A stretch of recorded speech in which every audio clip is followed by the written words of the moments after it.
একটা মজার ঘটনা শোনেন। হযরত ওমর রাদিয়াল্লাহু তাআলা আনহু একদিন নবীজি সাল্লাল্লাহু আলাইহি ওয়াসাল্লামের কামরায়, হুজরায়, ঘরে গেছেন। আমি নিজে আরবি কিতাবে পড়ছি, আজ-জুহাদু মিআতুন, এই কিতাবে গিয়ে দেখে আল্লাহ নবী সাল্লাল্লাহু আলাইহি ওয়াসাল্লাম চাটাইয়ের মধ্যে শোয়া,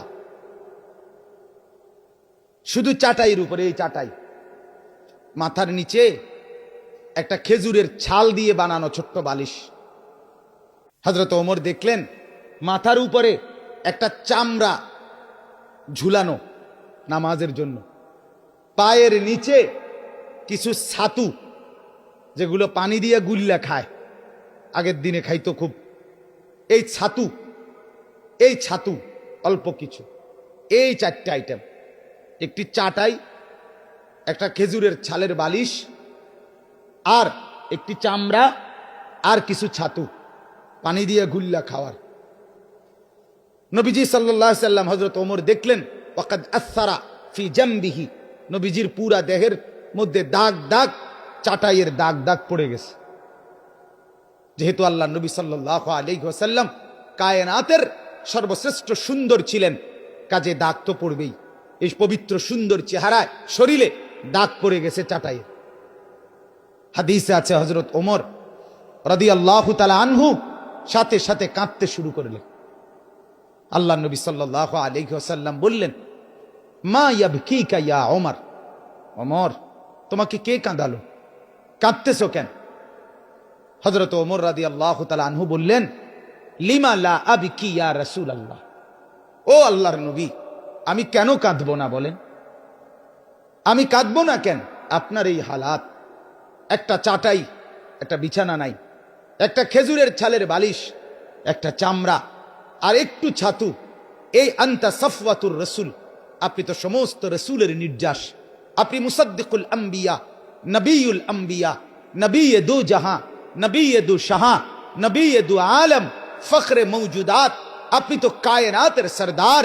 আপনার জন্য ভালোবেসেই তো আল্লাহ তাআলা গোটা কায়নাত সাজিয়েছেন, এত এত এত এত এত এত মর্যাদা যার, সেই আপনার এই হালাত।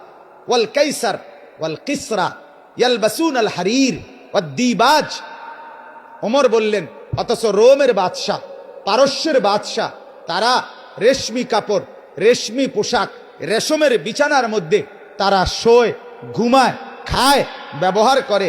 আর আপনার এই হালাত, আমি এটা দেখে কেমনে মেনে নেই? আমার চোখ এজন্য বাধা মানছে না, আমি কাঁদতেছি।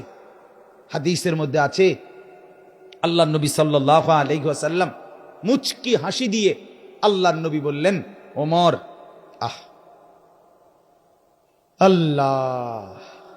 আল্লাহ নবী বললেন, ওমর, আমা তারদা আন তাকুনা লানাল আখিরাহ ওয়া লাহুমুদ দুনিয়া, ওমর তুমি কি এতে খুশি হবে না যে আমরা আখিরাত থেকে নেব, ওরা দুনিয়া থেকে নেয়? আমরা আখিরাত থেকে নেব ওমর, ওরা দুনিয়া থেকে নেয়। হযরত ওমর চোখ মুছে বললেন, ইয়া রাসূলুল্লাহ, আল্লাহর কসম, আমি এতেই রাজি, আমি আখিরাত থেকেই নেব। এজন্য আমরাও বলি আলহামদুলিল্লাহ, ৬,০০০ টাকা মসজিদের ইমাম, ৮,০০০ টাকা বেতন, মুয়াজ্জিনের বেতন ৪,০০০ টাকা, আমাদের এই মাদ্রাসাগুলোর উস্তাদদের বেতন ৮,০০০, ১০,০০০, ৬,০০০, ৭,০০০ টাকা। খোদার ৩০ দিন আল্লাহর দেওয়া হালাল ভাবে স্ত্রী সন্তান নিয়ে চালাচ্ছে, আল্লাহর উপরে তাওয়াক্কুল করে, আর এই আশায় মাওলা আখিরাত থেকে নেব, জান্নাত থেকে নেব। আমরাও আলহামদুলিল্লাহ একথা যেন বলে যে মাওলা সুদখোরেরা দুনিয়া নেক, ঘুষখোরেরা দুনিয়া নিয়ে যাক, বাটপাড়ার চিটার, অবৈধ উপার্জনকারী, চোর ডাকাত আর ছিনতাইকারী, অবৈধ সম্পদ লুণ্ঠনকারী নাফরমানগুলো, এগুলো দুনিয়া নেক, আমরা আখিরাত থেকে নেব ইনশাআল্লাহ, আখিরাত থেকে নেব। আরে বাপ, আমি পরিষ্কার বলি, আমরা মাদ্রাসায় পড়ছি, আমরা বোকা না, আমরা বেকুব না। অর্থ উপার্জন করার জন্য নেশা, এটা আমরাও বুঝি। তুমি বাবা, যদি আপনারা যদি পাঙ্গাস তেলাফিয়া ভাত মাছ খাইয়া বড় হন, তো আমি ছোট্টবেলার থেকে মুড়ি খাইয়া খাইয়া বড় হয়েছি না? কথা বলেন না কেন? আমি কি সিরা চাবাইয়া বড় হয়েছি? তাই বুঝলাম না কা? আরে বুঝবো না কেন? বলেন না কেন? আমি তো কুমিল্লা ভিক্টোরিয়া কলেজ থেকে মাস্টার্স পাশ করছি, আমি তো সরকারি মাদ্রাসা থেকে আলিয়া মাদ্রাসা থেকে কামিল পাশ করছি, আমি তো কওমি মাদ্রাসা থেকে দাওরা পাশ করছি। 1998 ইংরেজিতে সারা বাংলাদেশে সায়েন্স বিভাগ থেকে দাখিলে এসএসসিতে সম্মিলিত মেধা তালিকায় ফার্স্ট হয়েছি, আলহামদুলিল্লাহ। 1 নাম্বার ফার্স্ট স্ট্যান্ড করেছি, আলহামদুলিল্লাহ। বুঝবো না কেন? বুঝবো না কেন? আর এগুলো লাগেও না, সার্টিফিকেটও লাগে না। সার্টিফিকেট সিটারি করতে সার্টিফিকেট লাগে না, বাটপারি করতে ঢাকা ইউনিভার্সিটির সার্টিফিকেট লাগে না, সিটারি করতে ফ্যান ফিন্দন লাগে না। আরেক সিটারের লগে কয়দিন থাকলেই হয়।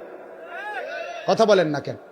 3টা কমলা ফসা দিয়া ডজন বেচ্চা লাউন, এটা শিখুনে লাগে বুঝি ভিক্টোরিয়া কলেজ যাওয়া লাগবে, এটা ওই সিটারের লগে থাকলেই তো হইল। কথা বলেন না কেন? এটা রাগ হইন, এটা শুধু কইলামারি কমলার রূপে চোট গেছে এটা না, না না। এবার শুধু কমলাওয়ালা যদি ভাই আমার লগে কি উদ্দেশ্য, কমলা লইয়া না, বুঝাইতে চাইলাম যারা সমাজে দুর্নীতি করে, যারা বাটপারি করে, চিটারি করে, তো তাদের এটা বুঝার জন্য তো ডিগ্রি লাগবে না, ওই সিটারের লগে চললেই তো হইল। কিন্তু সমস্যা কোথায়? আমরা বুঝি না। না, আমরাও বুঝি, আমরাও দুনিয়া বুঝি বাপ, কিন্তু এর চাইতে আরেকটা বুঝা আটকাইয়া গেছি। আমাদের আখেরাত আছে, পরকাল আছে, আল্লাহর মুখোমুখি হইতে হবে, আল্লাহর সামনাসামনি হইতে হবে, মালিকের কাছে হিসাব দিতে হবে, জান্নাত কিংবা জাহান্নাম বুঝে নিতে হবে। খোদার কসম, এটা বুঝা আটকাইয়া গেছি, এটা মেনে আটকাইয়া গেছি, এটা দিলে আছে বলে আটকাইয়া গেছি। নাহলে দুনিয়া উপার্জনের জন্য এই মোল্লারা নামলেও দুনিয়া কামাই করতে পারত, পারত কিনা বলেন না?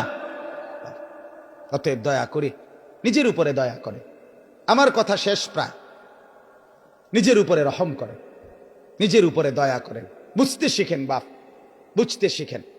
আল্লাহ তাআলা বলেন উদখুলুহা বিসালামিন, এই গুণান্বিত ব্যক্তিদেরকে আল্লাহ তাআলা বলবে শান্তির সাথে, নিরাপত্তার সাথে আমার জান্নাতে ঢোকো। যালিকা ইয়াউমুল খুলুদ, আল্লাহ তাআলার পক্ষ থেকে বলবে এটাই সেই দিন, আজকের হাসরের মাঠ, বিচারের দিন, এটাই সেই দিন যেই দিন তুমি চিরস্থায়ীভাবে প্রবেশ করবে, ঢুকবে তোমার আসল বসত ঘরে। এটাই হলো সেই দিন, এটাই সেই মাঠ, এটাই সেই জায়গা। আজ তুমি চিরস্থায়ীভাবে দুনিয়ার তোমার দামি ঘর, তোমার আলিশান প্রাসাদ থেকে একদিন তোমারে লাশ করে বের করে দিছিল, সেদিন তোমারে ঘর থেকে তাড়ায় দিছে, অন্ধকার কবরে ফেলে দিছে। আমার বান্দা, আজ আমি তোমাকে যেই ঘরে দেখতে দিলাম, এটা ইয়াউমুল খুলুদ, এটা চিরস্থায়ী থাকার জায়গা, এখান থেকে আর কোনোদিন বের হইতে হবে না। লাহুম মা ইয়াশাউনা ফিহা, আল্লাহ বলে তুমি শুধু এই ঘরে থাকবা না, তুমি শুধু স্থায়ী বসবাস করবে না, বরং লাহুম মা ইয়াশাউনা ফিহা, আল্লাহ বলে আমার জান্নাতি বান্দা এর মধ্যে ঢুকে যা কিছু চাইবে আমি রব্বুল আলামিন সব তার জন্য সরবরাহ করব। এরপরে আল্লাহ বলেন ওয়ালাদাইনা মাজিদ, আমার বান্দা যা চাইবে জান্নাতে আমি তাও দেব, যা আকাঙ্ক্ষা করবে তাও দেব, মনে আসবে যা তাও দেব, জবানে বলবে যা তাও দেখব, তাও দেব। আল্লাহ বলে আমার বান্দা চাইবে আর কয়টা, আমার বান্দা জানেই বা কয়টা, আমার বান্দার দিলেই আসবে কদ্দুর, আমার বান্দা চিনেটাই কি, আমি আল্লাহ।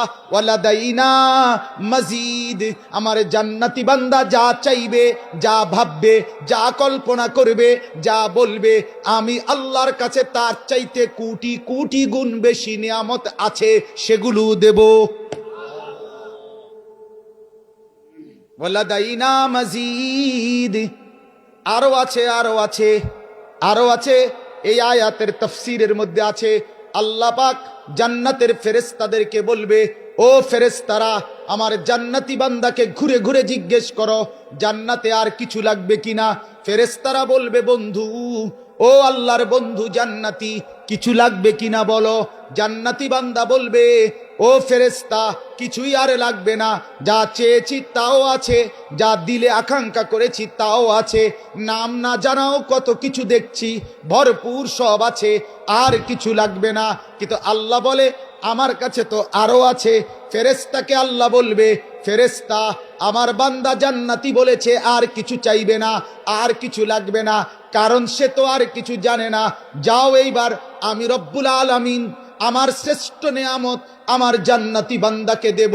আল্লাহ বলবেন, ফেরেশতা, আমার 70,000 নূরের পর্দা সরায়া দাও, আমি আল্লাহ আমার জান্নাতি বান্দাকে আমার নিজের দিদার দান করব।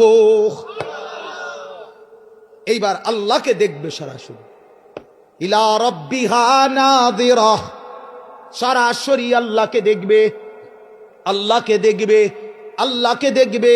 ওয়ালাদাইনা মাজিদ, আল্লাহকে দেখবে। হাদিসের মধ্যে আছে জান্নাতি বান্দা যখন আল্লাহকে দেখবে তো এক টানা 70,000 বছর শুধু তাকাইয়েই থাকবে, দেখেও স্বাদ মেটে না, এরকম হালাত। তো ব্যাখ্যার মধ্যে আছে, আহা, জান্নাতের হুরেরা, 70,000 হুর জান্নাতের, যেই বেটার ওই হুরেরা তারা পিছন থেকে টানাটানি করবে, আও আল্লাহর বান্দা কদর গোরেন না, আপনি তো জান্নাত পেয়ে, আরে আল্লাহকে দেখে জান্নাতও ভুলে গেলেন, জান্নাতের নাজও নেয়ামতও ভুলে গেলেন, আমাদেরকেও ভুলে গেলেন।